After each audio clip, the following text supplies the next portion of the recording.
Okay. Before we commence, let us all take a moment to pay homage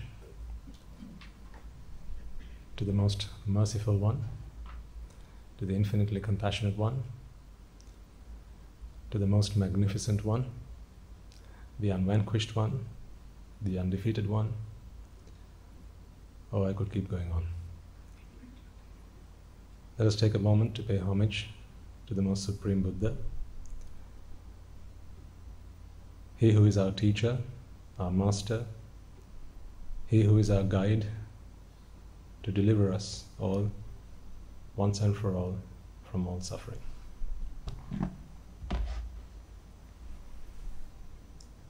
Namo tassa bhagavato arahato samma sambuddhassa. Namo tassa bhagavato arahato samma sambuddhassa. Namo tassa bhagavato arahato samma sambuddhassa.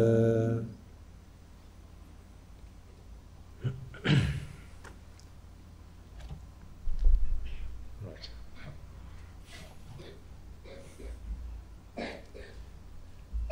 We're on a mission today. I need to get you all out of here by 11.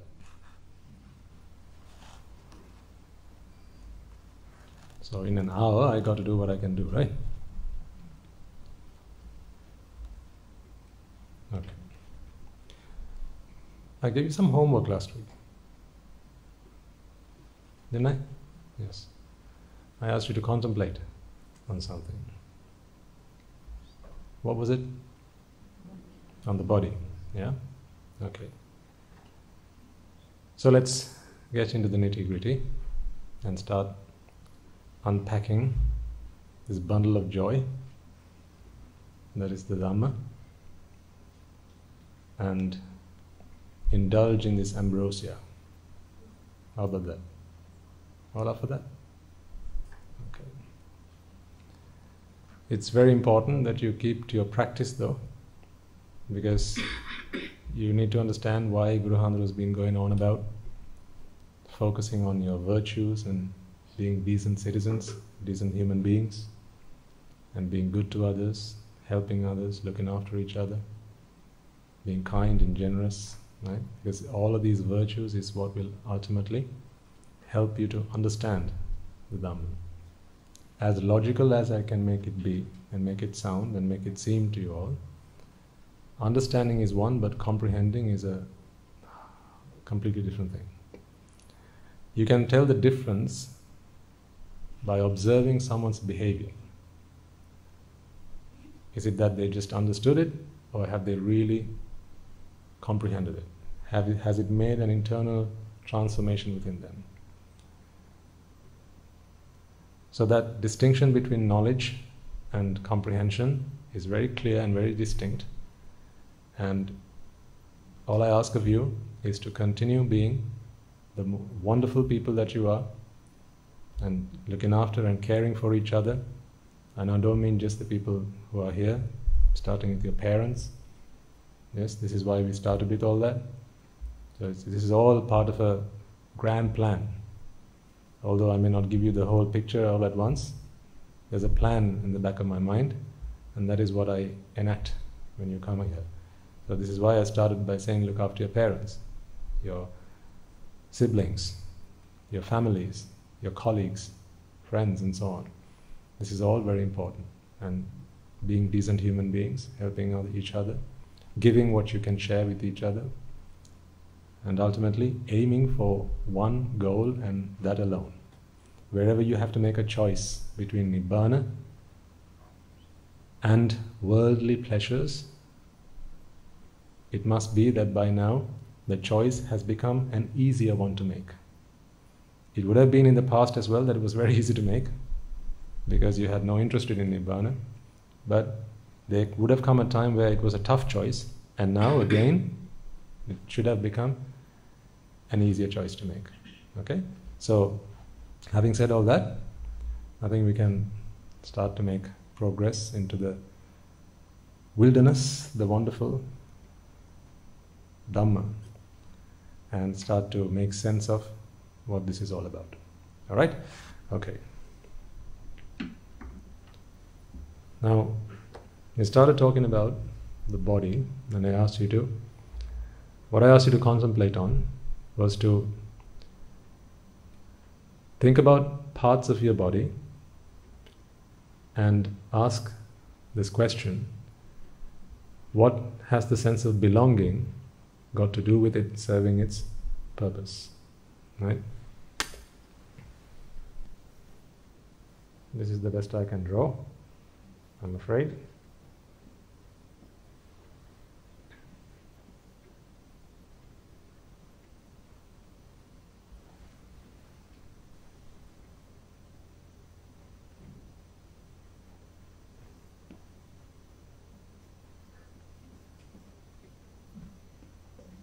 That's good enough for someone who's never done art, right?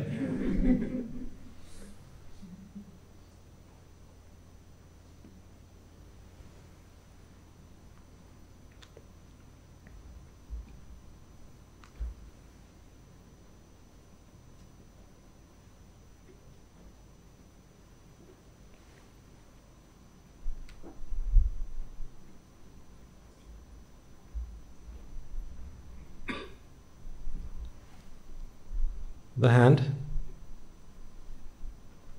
serves a purpose. This hand, if you are able to fix to any body, it would, provided of course we can sew it up in the right order, and the right nerves go in the right places, the vessels in the right places, and the bones are attached properly, it will serve the same purpose without problem. So a sense of belonging, that this is my hand, serves absolutely no purpose. The only thing it gives you, in addition to the purpose being served, is a sense of fear and a sense of grief. Because the moment you begin to feel that this is your hand, you become responsible for it, and you become the caretaker of it, you become the protector of it, you become the guardian of it, and all that stuff you become responsible for. Okay? We know that for a hand to work, so I'm just going to say this is the elbow, shoulder, right? These are muscles. You need a very vivid imagination. I couldn't do this without you. And I mean it in every little way. Okay? So, shoulders, right?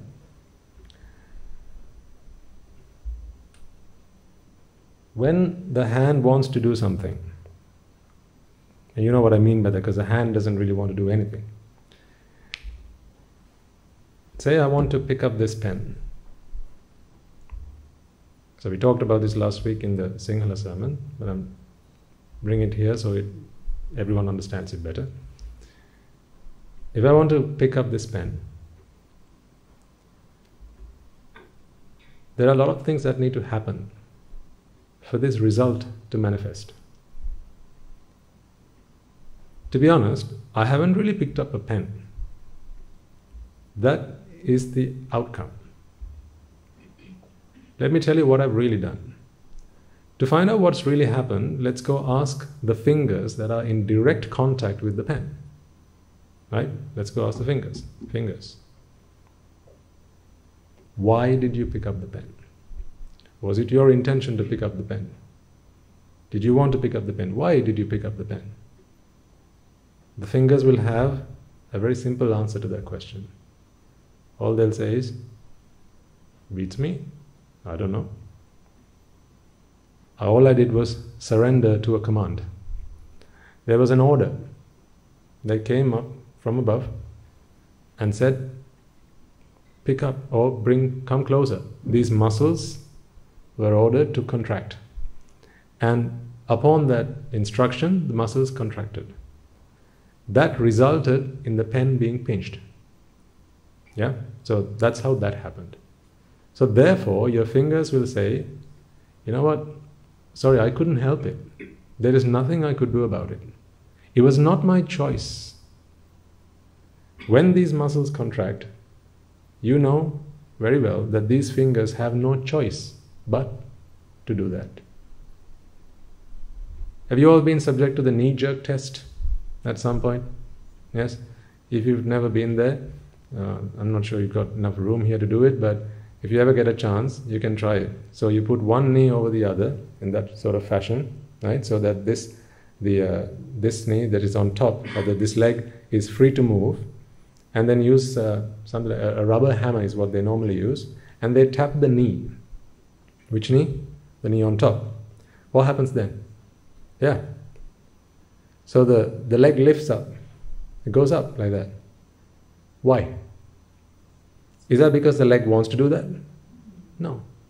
Because when it is triggered, this part of the leg, so let's say this is a chair, you sat down on it. This is the other leg, you keep it like that. And you tap here, the knee joint. This leg will start moving. You can't stop it. Reason for that is you don't need anything other than excuse me, a stimulus here, a trigger to get the leg to move, because that is what makes the leg move. So really it is not intention that makes the leg move. There's a process that works in this part of the body. This is purely biophysical. There's physics involved here, there's biochemistry involved here, so all that together makes the leg move. Okay? So for the leg to move, all you need is a process, a mechanical process that makes it move, and a chemical process, because there's a whole lot of chemistry that goes on in there, the movement of ions and so on, that makes the leg move. Now, in much the same way, for the fingers of the hand to make any movement, you don't need intention. What you need is the physical process that happens on the inside. So when these muscles contract, you can't stop the fingers from coming together, from clenching. So therefore, when you say, I picked up the pen, it begs the question, what part of it did you really do? So here's what I'm asking you. When you say, I picked up the pen, what part of that did you really do? What are you taking credit for? So let's go ask the muscles, why did you contract? Okay, so the fingers are saying, don't know, ask the boss. So we walked up to whoever was responsible for those fingers and we asked the muscles, why did you contract? And the muscles go, don't know, there was a command and I could not help but surrender. Right? So there was a command, there was an instruction that came from the nerves, from the motor neurons, and when they came, I couldn't help it. I had to. So therefore, the muscles claim that they are guilt-free. There's nothing we could have done. It was not my part to decide. I just did what I had to do. Then we walk up to the nervous system. Right? So we go to the nervous system and ask, why did you send that signal? Why did you send a signal to pick up this pen? And the nervous system will say, when I say nervous system, I'm ignoring the brain here for a second. Okay, so this is purely the nerves. You ask the nerves, why did you do that? And the nerves will say, the brain sent a signal and all we did was carry that signal to the muscles. So if you're asking anybody, who should you be asking? Ask the brain. So we go to the brain and say, Mr. Brain, why did you do that? Why did you send a signal to pick up the pen? And when asked the brain will say, don't know. There was a command that came to me and therefore I had no choice but to send a signal down this neuron, and that's all I did. And who's that who sends the signal to the brain? That's the mind. Now, at this point, I'm going to stop. We've come to the mind now. Okay? So do you understand that when the mind delivers a signal, when the mind generates a signal, when the mind transfers a signal to a working system, if it's working in the way that it's designed to work, then all the body will do is obey that command. There's a saying among people, the mind is willing but the flesh is weak. You've heard that? The mind is willing but the flesh is weak. They're just using the body as a scapegoat. That's just, getting themselves a get out of jail free card for getting up to all sorts of mischief. I wanted to do it, but I couldn't stop myself from doing it. It was the body that was weak. What rubbish. No, the body is always willing. So we need to turn it on its head. The body is always willing. What is weak? The mind is weak. So those who do not like to take responsibility for their actions will say the mind was willing, but what to do, hello? The body was weak. It was the flesh. Oh, yes, of course. When you're older, now the mind is willing, but the flesh is weak. You can use it there. I'm talking about things where, people use this as excuses, right? When they get up to all sorts of mischief. Because that's what we're trying to stop. Old age and what happens after that, there's nothing we can do about it, right? But what we are talking about here, what Buddhist philosophy is for, is to strengthen the mind so that you don't end up doing things that you will later regret. Yeah? And for which you will later have to suffer the consequences. So the body does nothing other than respond to the mind's commands. Now, you know that the way the nervous system is designed, this is the brain.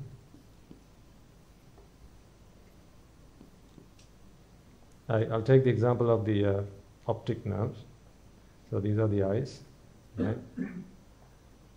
The nerves at the back of the brain, they switch like this, don't they? So you have the two hemispheres, and the nerves from the left-hand side are controlled by the right-hand side of the brain. Is that the right? No, that's the right. And vice versa. Okay, so this side is controlled by this side controlled by the opposite side. That is the makeup of the body. That's how the body works. So without getting into detail as to why it's the way it is, that's not the focus of our discussion here.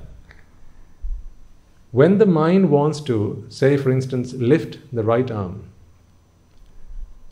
did you know when you were younger that this was the makeup in the back of your head?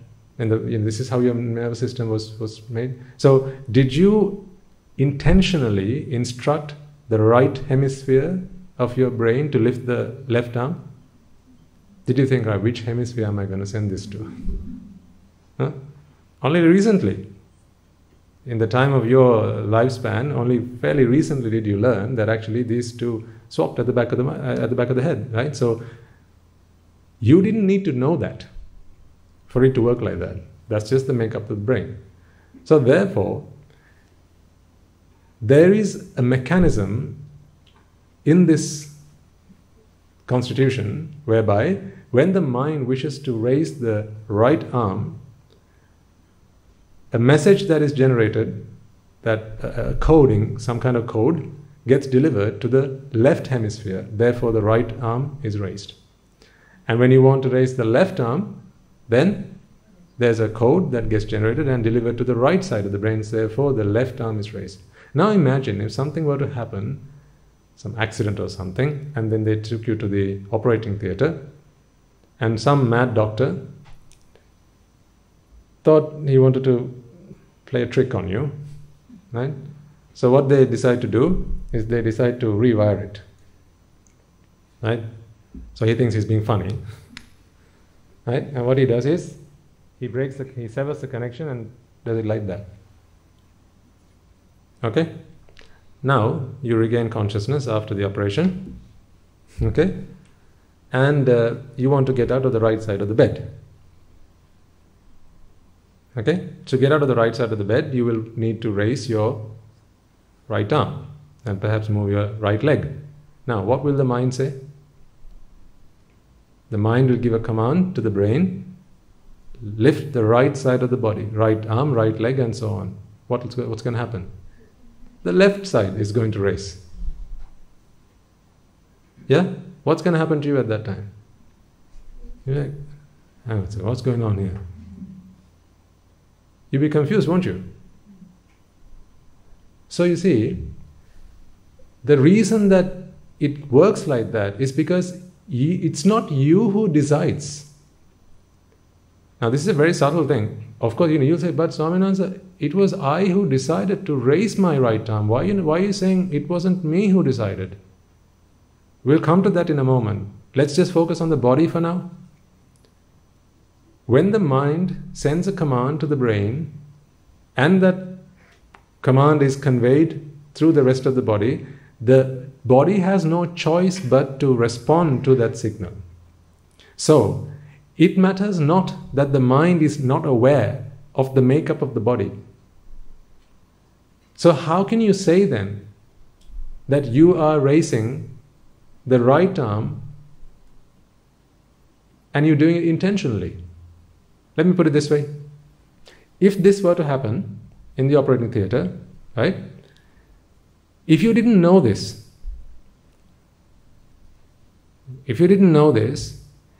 what would you do when you want to raise your right arm? What would you do to raise your right arm? You would raise your right arm. Wouldn't you? Like you've always done. You would raise your right arm. What would you do if you want to raise your left arm? You would raise your left arm, like you've always done. But, is it that arm that's now going to work? No. So then how can you say, it is I who raised my right arm, it is I who raised my left arm? The truth is, there's a series of causes and effects. There's a process here that determines what happens to all parts of your body. The mind has a role to play, yes, we accept that. The role that the mind has to play is simply to encode your intention and deliver it on the brain. What happens after that is anybody's guess. Now, have you ever woken up with a numb arm? Yeah? How does that feel like? Awful, right? Remember, if you recall the first time that happened, as a kid, I got dead scared. I thought that was it.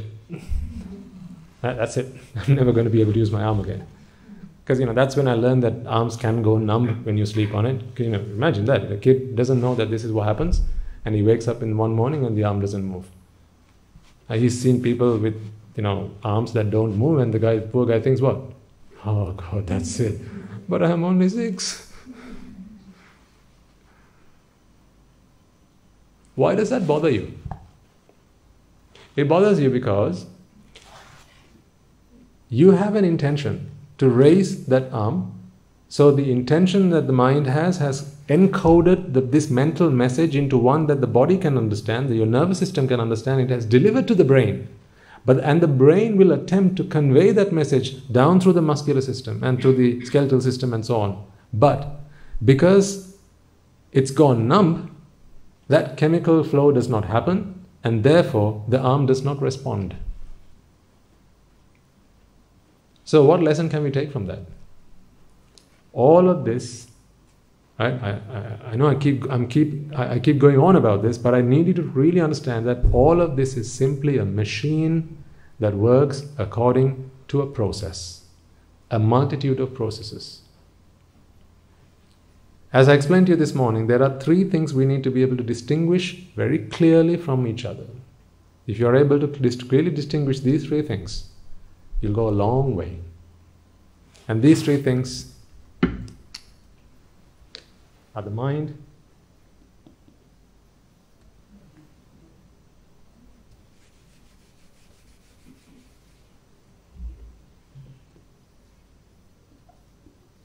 body, and a sense of self.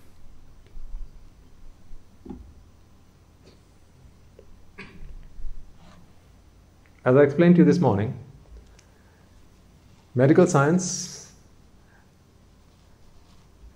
has now taught us that there are 2 distinct elements that make up this stuff, and that is the mind and the body. But what it has been incapable of teaching us thus far is, why do we feel that the mind and body belong to me? There's a sense of self that medical science, in my humble opinion, will never figure out, because that has to be shown by a Buddha, how that works.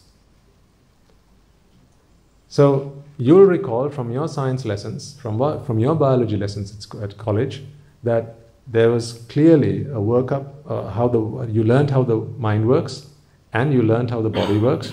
Less so about the mind and more so about the body, because I think the study of the mind happens much later, maybe at college or maybe at university level is where people really start talking about the mind.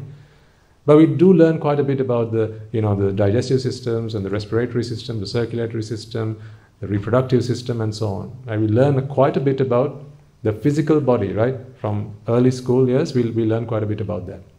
So we understand that this is a machine. This is a machine that works according to commands that is sent by the mind. What we don't get is,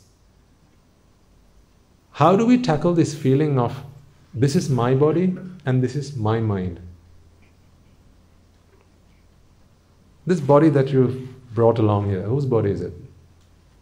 Is it my body? Whose body is it? It's your body, right? Yeah. You feel it's your body. That's why it annoys you when a mosquito comes and lands on it and, starts sucking blood. You say, sure, there's so many, go pick on someone else. See? Why do you say that? Go pick on someone else. Because it's okay for a mosquito to be, yeah? It's okay for a mosquito to be doing that on another person's body, just not on my body. Because you can't see everybody, not everybody, every body as just a body. There's one body in this world that is my body, and then there are all the other bodies. Their bodies and his bodies and her bodies and its bodies, right? But this is my body.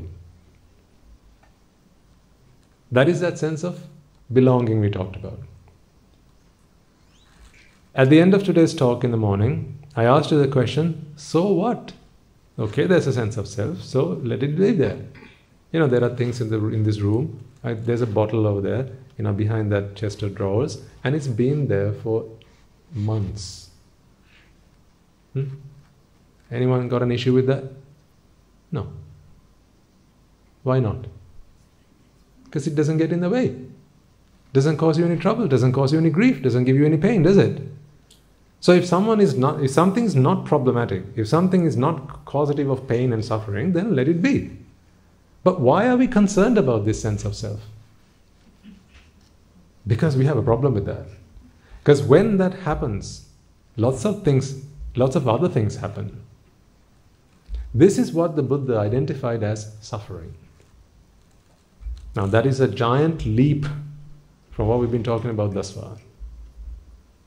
Right? It's a huge leap forward to say that this sense of self is suffering. Because we've always construed and understood suffering as something very different. If someone hurts my feelings, that is suffering. If someone takes something that doesn't belong to me, that is suffering. If one of my loved ones die, that's suffering. That's what we've learned. That's what we've got accustomed to. But now to try and understand that this sense of self is what suffering is. That takes a lot of wisdom, a lot of insight, a lot of patience, and a lot of examination. You really need to think long and hard about this. How is it that is this sense of self that the Buddha identifies as suffering? That is what I have been building up to thus far. When I started to talk to you about the sense of belonging, I attempted to explain to you that this sense of belonging comes from this sense of self. It is rooted in this sense of self. Because this sense of self is what gives you the authority to claim things to be yours. Yes? See, there's a hand. This is part of a body. This is part of a body. There's a mind. Yes, there's a mind that runs inside of this body. It's like the hardware and the software. But what gives me the authority to claim this body to be my body? The mind doesn't do that. What gives the mind the authority to claim that it belongs to itself? That is neither the mind nor is it the body. That is an entirely different entity. Now this is deep, I get it. This is heavy. Okay? That's why I've been trying to delay this as much as I possibly can, but I think it's time we let you loose on this. Yes, that's right. This is like malware on a computer program. So when that happens, all sorts of funny and weird things start to happen. Unexpected things. Sometimes it can even burn the hardware. Sometimes you might wonder, why can't I stop myself from eating? I know it's bad for me. I know that I shouldn't be taking more. I know I shouldn't be consuming this much fat. I know I shouldn't be consuming this much sugar, but I can't stop myself. You know it. Perhaps, sometimes maybe you're a doctor. You've studied the working of this for 5 long years and you've become a specialist in it. But tell me, are all doctors physically fit? Huh? Are all doctors very careful about what they put inside of them? Are they? Do all doctors go to the gym? No. No. But they'll preach, but they struggle to practice what they preach. Because there's a self inside of them which yearns, things that satisfy it. And the poor body has to suffer. Some people can be, obese or overweight because of, medical faults, faults with how the body works. But a large proportion of people will be that way because they have not been careful about what they've eaten throughout their lives. But they knew what was right and what was wrong. They knew the right amount of nutrients that they needed to keep the body healthy. But they couldn't stop themselves when they saw something delicious, when they saw something nice. And they knew, I need to stop now, but they couldn't stop themselves. This is when people said, the mind is willing, but the flesh is weak. Which is such a lie. I know this because I've been there. And I've suffered the consequences. There was a time when I was not very careful about what I ate.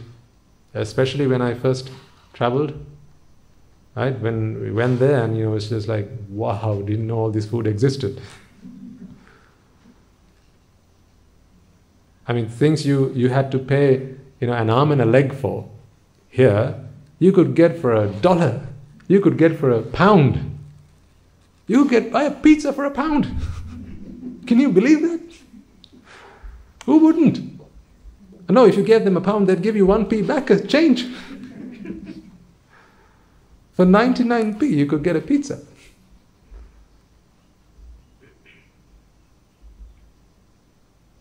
So, I spoiled myself.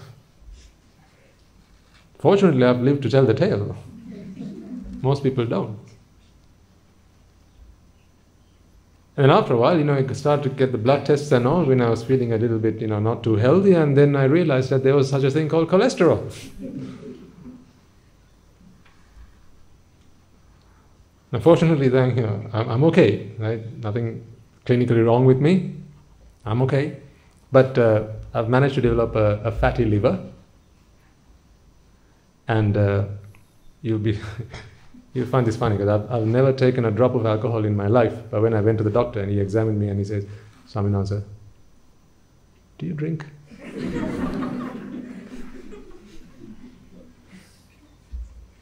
I mean, you can't blame the poor doctor, right? Then I explained to him, no, sir, doctor, it never happened. I've never done that in my life. Okay, then this is non-alcoholic fatty liver.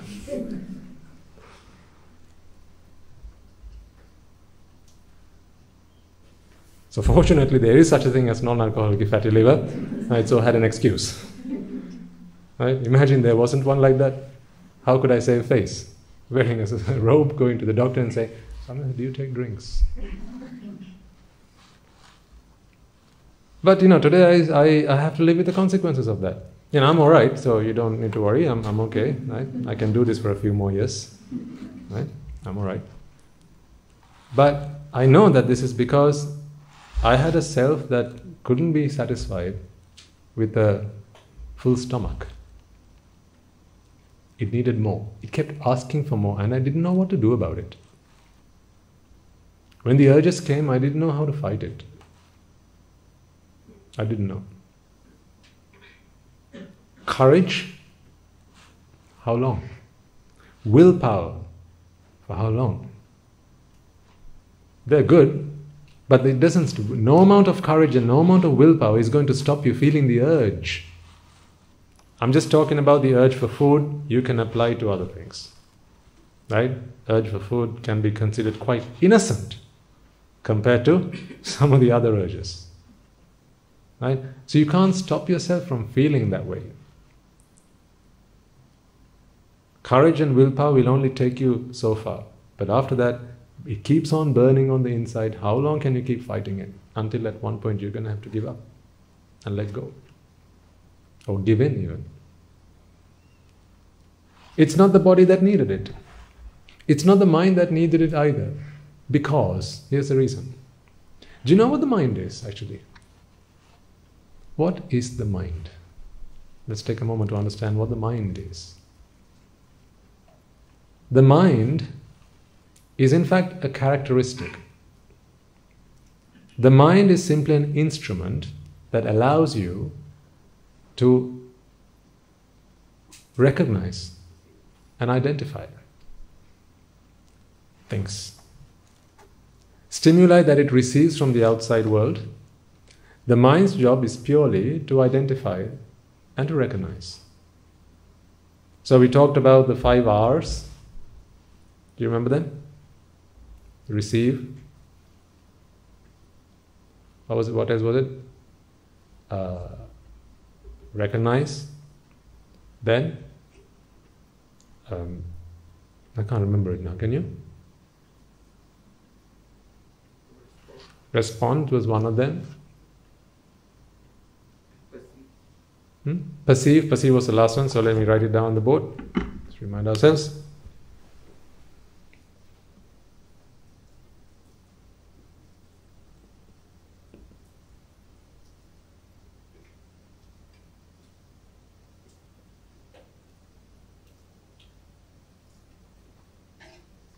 Last we had perceive. There was one recognize. Record. Was it record? Second one is record. Oh yes, record it was. Thank you, sir. Recognize. Respond. Thank you. The mind's function is to do these things. Not to want cake. The mind doesn't want that. You see, the mind can receive stimuli that comes from the outside world, and that could be one of 6 things. And what are those 6? Sight, sound, smell, taste, touch, and mental thought objects. Like memories, for instance. You can be reminded of something that happened yesterday, or you can have a creative imagination of something you might want to do tomorrow. Right? These are all mental objects. You don't need your 5 senses working to be able to do that. So one of these 6 things the mind shall receive. Once it receives it, it has to record it. Or rather register. Yeah? Register. Register that this has happened. So by register, register has lots of meanings. So the meaning I'd like you to think about in this context is to like the register that you have in the classroom. Right? The name register, and they call your name. Sunil, yes ma'am. They mark on the register. He is present. So the mind has that function as well. It has a function of registering what has been received. Okay, so I'm going to write register here.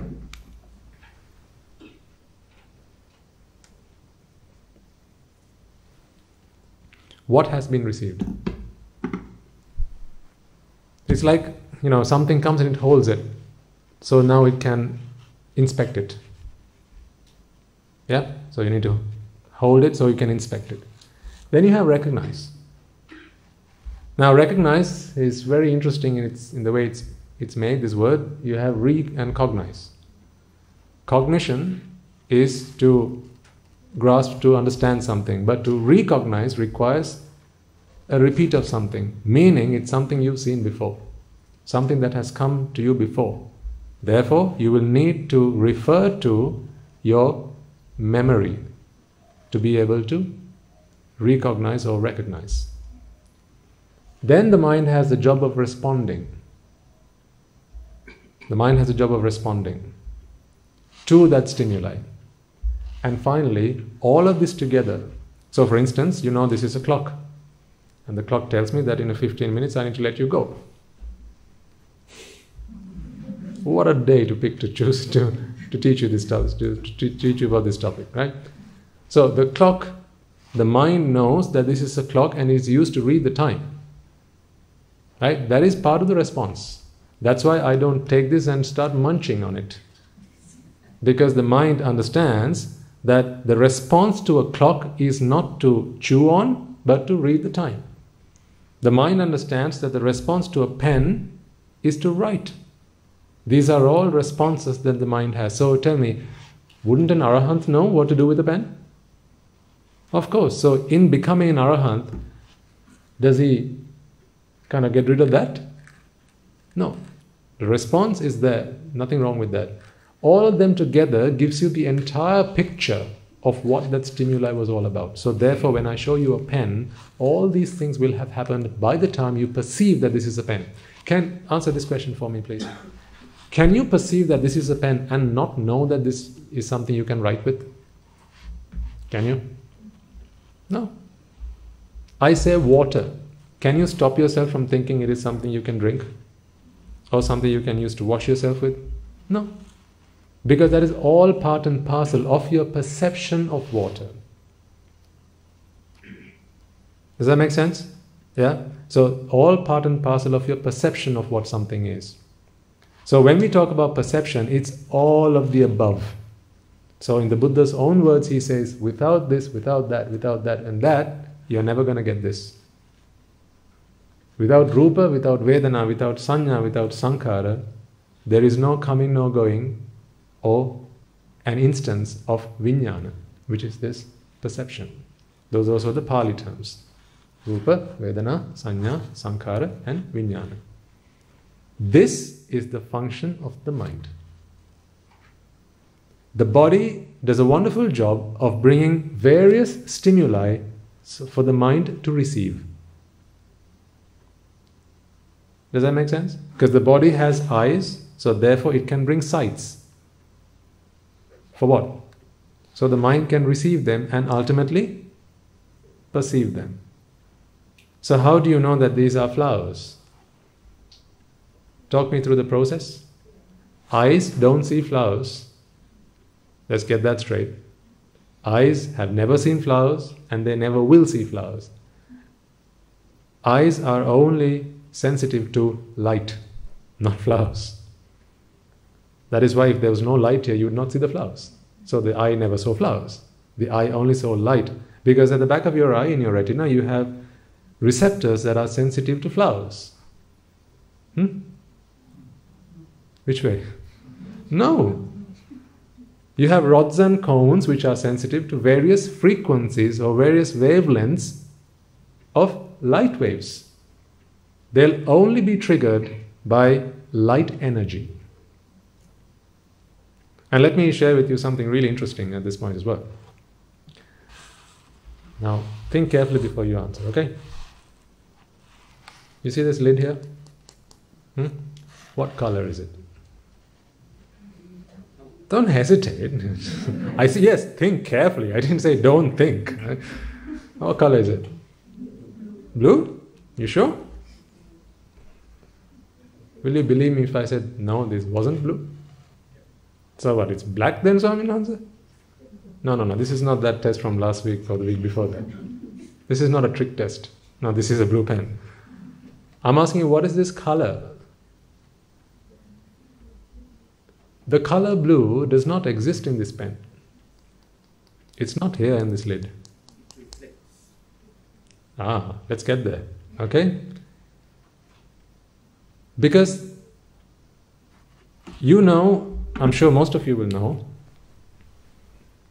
that when this is the brain and this is the back where you're sensitive to your, so this is the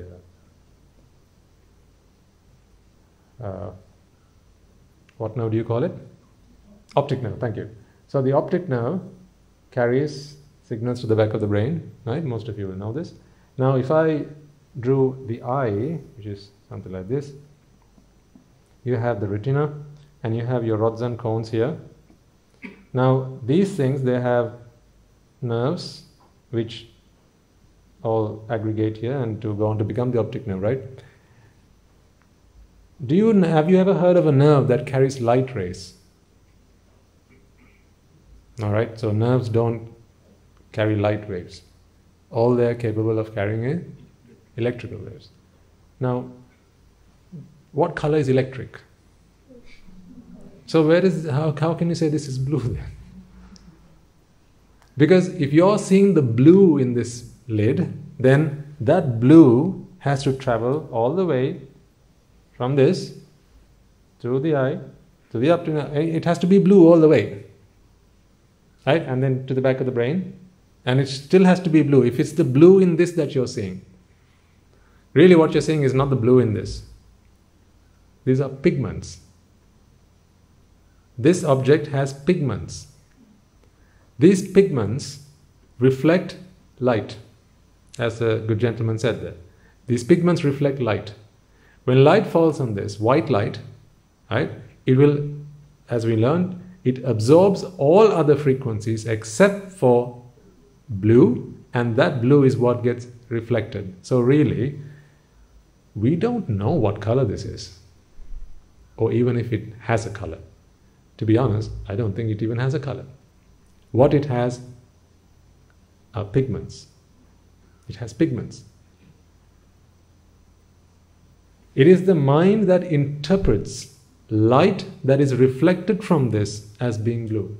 So really, colors don't exist in the outside world. Can you believe that?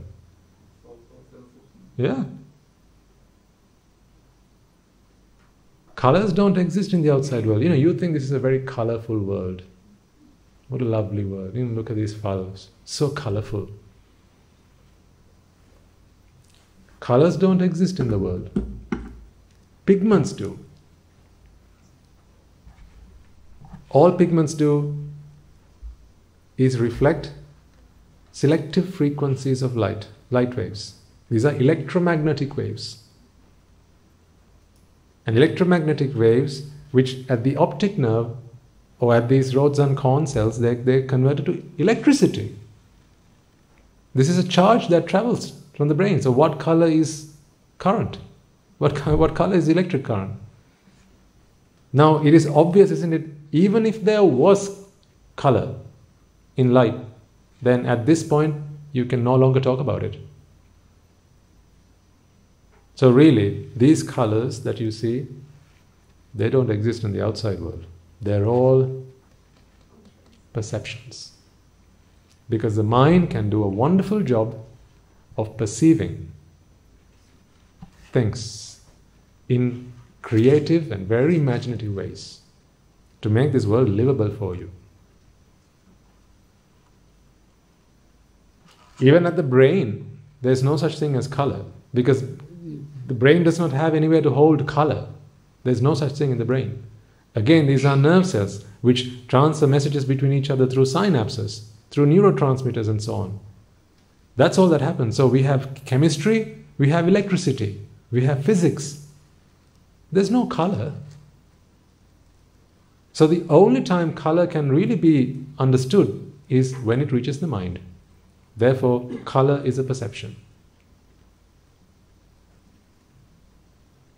Now, do you know how the tongue works? Tasting? Really interesting stuff. I'm sharing this with you not so that you can become consultant anatomists. It's so you can understand how this is simply a body that is simply a machine, and it's simply something to, that we give it more credit than it deserves. We think of it far too much than we need to. I remember, because my dad used to be a science teacher, and he taught me science, and I remember the lesson in which he taught me how there was an artificial sweetener. There's one called saccharin. Now, I remember the lesson where he taught me how saccharin works and why the tongue tastes it as sweetness. The reason for that is the tongue has various receptors. Now, you know that in the tongue, there are various parts of the tongue that are receptive to or sensitive to various tastes, right? So there's sour taste, sweet, salty, and so on, right? Bitter, right? This is because the receptors in the tongue have various shapes. Now let's imagine, I'm making this far more simple than it really is, but that's sufficient for our understanding. Imagine this was a receptor on the tip of your tongue which is sensitive to sweet, right? This is the shape of one of those receptors. Now, let's say it's something like this. If a molecule that was this shape tried to come and set in there, would it work? No. So the tongue, these receptors would not be sensitive to any molecule that is of this shape. To be receptive to these receptors, you've got to be that shape. In other words, complementary in shape. That's when this fits in nicely, and the moment that happens, an electrical signal is generated. What a joke. What is generated? Sweet? No. It's an electric current. In another part of the body, there's something, let's say, that is a receptor like this. Another receptor. So the previous one was like this receptor is like this. Now along comes a molecule that is this shape. Does it fit? No. Because to fit into this, you've got to be this shape.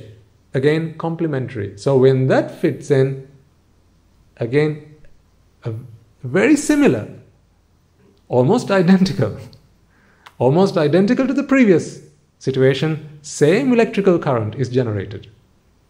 So in two parts of the tongue, there's a tongue, right? A funny tongue, right?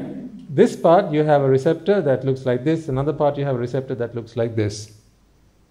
So a molecule that is of this shape cannot fit in there, and a molecule that is of this shape cannot fit in here. So this goes there and that goes here. Both of these receptors will generate an identical electrical current. They'll travel to different parts of the brain. Okay? You see how this is all such a just a blooming joke, right? It all travels to the brain, and the brain will then encode that into a signal that the mind can understand, therefore receive, and ultimately perceive. So what is sweet? What is bitter? What is sour?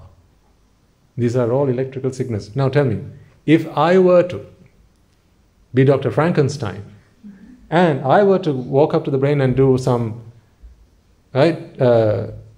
jiggery-pokery in here, and I were to swap these nerve endings. When you eat sugar, you go yuck, and when you eat bitter gourd, you go mmm.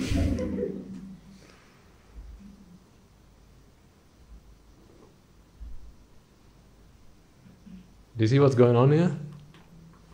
See, where's the taste then? These are simply perceptions of the mind. Because the mind wants variety. Can you see how much of a mockery of the mind is going on in here? Imagine this, right? The mind comes and says, I want lots of different tastes. Right? The mind says, I'd like to taste different things. So now let's say the mind goes to the body, or mind goes to God, and say, God, I'd really like to taste a few different things, that would make life so much interesting. And go, all right, don't worry, I'll sort it out for you. So what God does is, He creates various molecules of different shapes, and then receptors, also of complementary shapes, and then He just wires them to different parts of the brain, and says, right, there you go, have it. What He didn't do was create taste. He didn't create taste.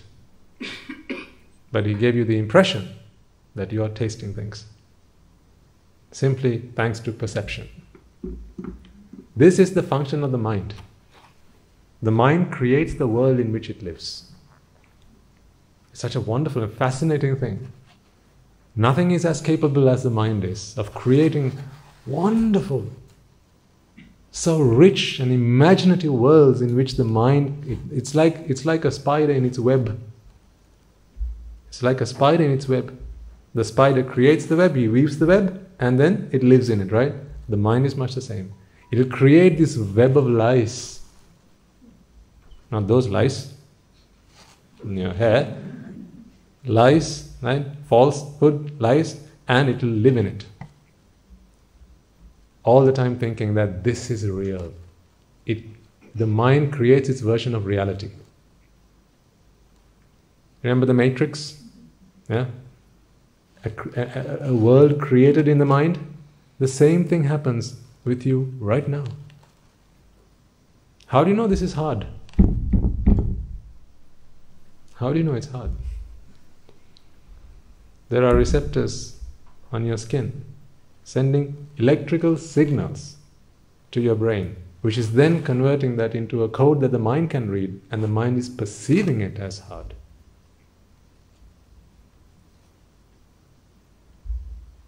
Living becomes a funny business after you begin to understand this. Your perception of the world begins to become a series of cause and effect. It's just cause and effect. This is just all cause and effect. Taste is cause and effect. Color is cause and effect. Smells are cause. The same thing works with smells. The same thing works with smells. Because molecules in the air, they have various shapes, right? And then there are receptors in your nostrils which are receptive to those shapes. It's the shape that triggers that smell, not the smell. There is no such thing as a smell in an object. It's an electrical signal. So the brain can't perceive smell. The mind has to step in. Because at the brain is just electrical signals. What electrical signal has the smell of roses? In which case you should, hold a live wire and hold it to your nose and see if it smells of rose. It doesn't work like that, because you need the mind to perceive. So therefore, do you see now that sight, sound, smell, taste, touch, these are all perceptions. Perceptions of the mind. That is the job of the mind. And there's no problem with that. That's perfectly fine.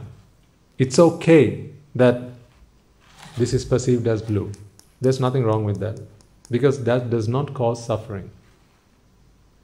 The problem is when we overstep the mark and we ignore the function of the mind and we try and get it to do all sorts of other things because of ill indoctrinations, misinterpretations, misunderstandings.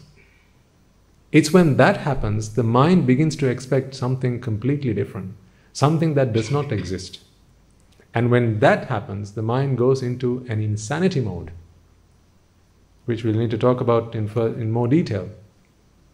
Right? So we're getting there one step at a time. Right? But this sense of self, you see, you know that this pen does not have a sense of self. You know that when it reaches the back of your eye, there is no room for a sense of self to be generated. It makes no logic. How can a sense of self be generated there? You know that electrical signal cannot have a sense of self. You know that the brain cannot have a sense of self, right? And you know also that the brain encoding a message and delivering it to the mind, there's no room for a sense of self to come in, to kick in. But at the mind, all sorts of things can happen. Because the mind is capable of perceiving. And the most wonderful and the most weird thing about perception is, perceptions can be right or wrong. There can be right perceptions and there can be wrong perceptions. When you perceive things rightly, you're okay. But if you perceive things wrongly, then that is the beginning of suffering. So the reason that you feel a sense of self, which in turn gives you the sense of belonging, is because there's a misperception. What really goes on, we need to try and understand. When you begin to understand what's really going on here and how this sense of self is generated, then you begin to realize that this is only a feeling, a sensation of a self, but truly it's something altogether different. That's when we can say, yet you have seen what suffering is. That is something you can only see through your wisdom eye. So that's where we're going to get to. Before I conclude for today, let me just quickly wrap up what we talked about for today, because I'm conscious I want to send you and make sure you all get the opportunity to engage in the almsgiving as well. Let's quickly go through this once more. Your last week's homework was to think about parts of the body and ask yourself the question, is there any added value in this sense of belonging? You understand now that the sense of belonging does not add any value whatsoever. With or without a sense of belonging, a part of a body will serve its purpose, will serve its function, provided that it's operational, provided that it works as it's supposed to work, right? So then I went on to explain to you that there are three aspects we need to understand here. Medical science will help us understand two of them, the mind and the body. You know, as well as I do, that you can feel that there's another entity beside the mind, beside the body. And that is this sense of self. You know that it is not the body, because cutting a part of your body off didn't make you feel less of a self, did it? When you donated your blood, if you've ever done that in your life, did you feel less of you then? I don't mean by weight. If you lost an arm or a leg, when you went to the barber's and you had a haircut, did you walk out feeling less you than when you walked in? No, so it's clear that it's not in the body. Yeah? And you shed so many skin cells on a regular basis, right? When you go to the shower, when you just brush yourself, lots of dead skin cells fall off of you, and you don't feel one bit less you than you did a moment before that. So it's pretty clear that it's not part of the body. So, good. We can move on from that. Further evidence is that, doing these things does not require yourself to be there. It's simply a series of causes and effects. That is what I try to prove to you by saying, pick this up, drop this down, and move your arms about, all these things. Put one leg on top of the other, do the knee-jerk reaction test. All of this proves to you that if there's a process, if there are causes, then a result will manifest. This body's functioning is simply a series of causes and effects. So all that is good and well. We now understand that this sense of self cannot be anything related to the body. Yeah? Okay. But it requires further contemplation, because from time to time you'll still feel this, particularly when you walk in front of the mirror and look yourself in there and go, oh, I'm looking nice today. That's a moment to reflect. That's why I said understanding is one, comprehension is another. It is when you begin to comprehend that you will stop feeling that way. Until then, you will feel it. You will feel you're either ugly today, you're good looking today, you don't look too nice today, you don't feel like walking out looking like that today, right? You'll feel all these sorts of things. You can only stop that feeling from coming up when comprehension takes place. So that's enough for you to realize that comprehension is still in the process of happening. That's okay though, isn't it? First we understand, then we comprehend, then, the magic happens. So that's part of the body. Then we will move on to the mind. We now understand what is the function of the mind. The mind receives stimuli from the body with the help of the body, that is that part there, and then from there on, recognition, registering, recognition, responding, and perception. These things, these 5 things take place. Where do you see a self here? No, because there was no stimuli that could have given you the perception of a self. Sight, self? Sight? Self? No. Sound, self? It doesn't even make sense. Taste, self? No. Where in a taste do you find self? No, so you see, although the mind's job is to receive, and it does receive through the help of the 5 sense doors, there is nowhere where a sense of self is received. So something else is going on here for you to be feeling this sense of self. Are you with me there? Yeah? So these things will happen, but still no sense of self. Therefore, we need to come to one conclusion. It ain't in the body and it ain't in the mind. Something else is going on. Something else is going on. Why are we interested in that something else that's going on? What about the bottle at the back of the room? Doesn't bother us, doesn't get in the way, doesn't hurt us. But there's something that bothers us. Right? Suffering. We are in pain, we're in grief, we get angry, feel jealousy, we feel hatred, animosity. Right? These negative emotions that kill us on the inside. We need to do something about this. Is it in the body? Is it in the mind? No, because the mind's job is this. There is no suffering in here. Do you see suffering here? No. Okay, I'll give you that. This is painful. Physical contact with the body, if you burn your body, if you cut your body, that's painful. I'll give you that part. But ignoring that, ignoring physical contact, everything else, sight, sound, smell, and taste, and mental objects, none of them carry with them a package of suffering. That is all constructed within the mind. How does that happen? That's when the mind goes crazy. So a creation of self, the creation of self is an activity that happens in the mind. How all that works, we'll come on to next week. Fair enough? Can I leave you all there with that? Are you all clear on what we've discussed so far? This is very important for us to move into next week's talk. So, in case you missed this, I urge you to maybe revisit this once more when you head back home, because I'm conscious now. If you want to keep, offering alms every week, then we're going to have to keep these to 1 hour sermons. I can't take the liberty of extending these to any longer than 11:15 or so, because then you will miss that. Okay, at least for now. While it's something new, I'm sure you'll all wish to go and take part in that. So please go back and revisit this. Take some time to, maybe you'll find this on YouTube. Just watch it one more time at least, so you can really get it into your mind. Come back next week and we'll continue from there. Okay? Right. So before we conclude then, let us take a moment to transfer the merits that we have all acquired and to be grateful to all those who've helped us get here, be here, listen to the Dhamma, and to help attain our realization. Okay, so let us take a moment then to transfer the merits that we have all acquired by making offerings to the infinite virtues of the Noble Triple Gem, chanting Pirit, listening to the Dhamma, and engaging in various meritorious deeds today.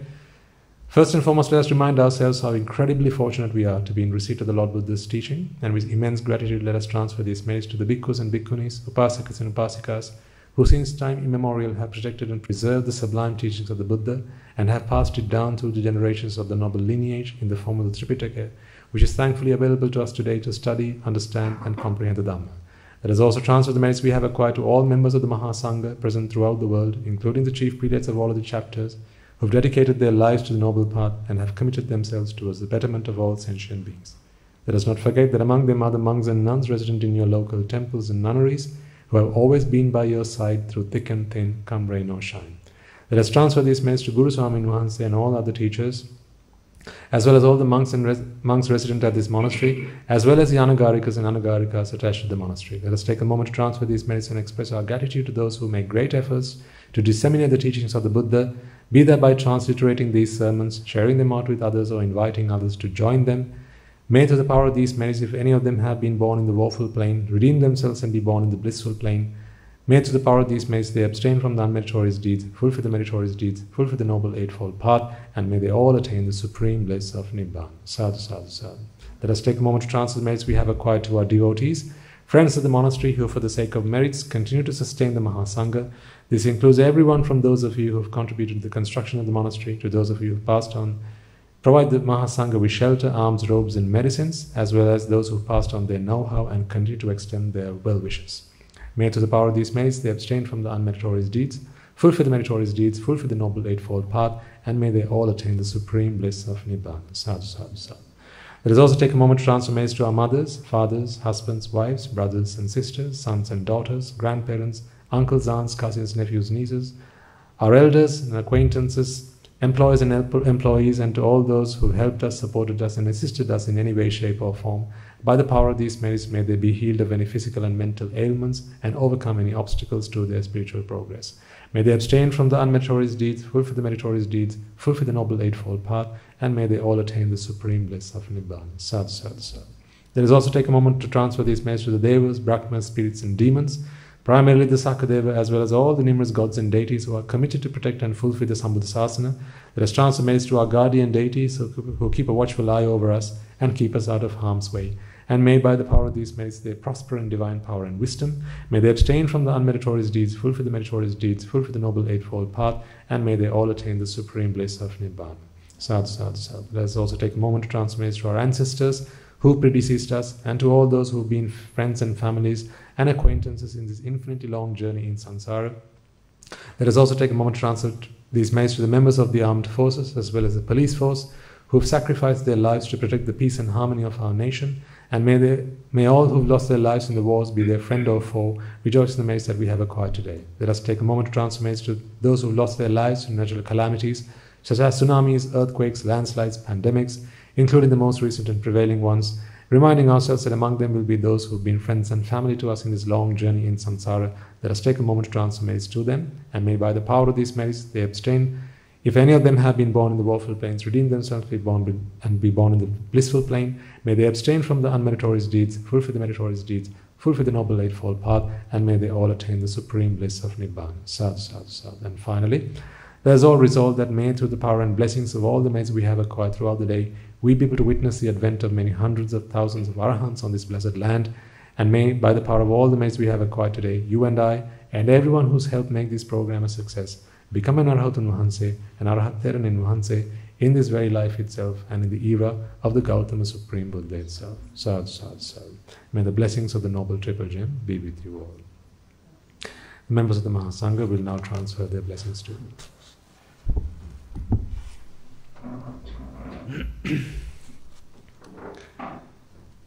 Raga ginneng midetva, dvesha ginneng midetva, moha ginneng midetva, nibbana parama sukhayen, sukhita tara vetva. Nibbana parama sukhayen, sukhita tara vetva. Mamada siyalu loka siyalu satvayo, nibbana parama sukhayen, sukhita tara vetva. Nibbana parama sukhayen, sukhita tara vetva. Nibbana parama sukhayen, sukhita tara vetva. Raga gini niveva, dvesha gini niveva, moha gini niveva, nivan sapa labeva, nivan sapa labeva, nivan sapa labeva. Tunuruwange suvisi ananta maha guna belen, siru loka siru satyoma, nibbana parama sukhen, sukita tara vetva. Sadhu, sadhu, sadhu.